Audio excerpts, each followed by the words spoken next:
هيبقى شكلي غريب قوي وانا قاعد واللي جنبي بيجمع طوابع وانا ما بجمعش. ايه ده؟ دي حاجة اكيد اثرية بقى واهرامات وكده. مكتوب ايه طيب؟ ألبوم طوابع، دي حاجات ليها علاقة بالفراعنة. ألبوم طوابع في حد بيعمل ألبوم للطوابع، واحنا كنا بنعمل ألبوم لصورنا فنعمل ألبوم للطوابع.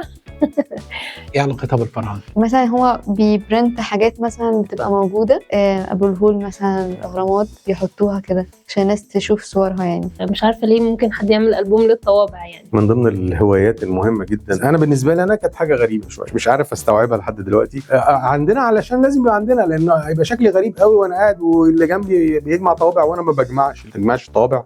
انت عارفه يعني ايه طوابع؟ حاجة مطبوعة ويجيب لك بحاجات كتير قوي بقى المطبوعة. ممكن مثلا ممكن يكون مثلا كتاب كده محطوط فيه حاجات كتير برنتد يعني، بس ممكن يكون جاليري مثلا، مكان مثلا وفيه حاجات مثلا مطبوعة برضه. انت عارفه الجوابات طيب؟ عارفة الجوابات بس ما كنتش ببعت أكيد جواب. بس ليه بقى ألبوم بقى يعني؟ طابع البريد ده كان حاجه اساسيه جدا لازم تتحط على الجوابات. الظرف ده بيتقفل كويس ويتحط عليه من بره العنوان اللي هيروح عليه وطابع بريد، علشان ده يعني زي الفيز اللي بتدفع على نظير خدمه توصيل الجواب. وكان في طوابع تذكاريه على فكره كمان بتبقى مرتبطه بمناسبات.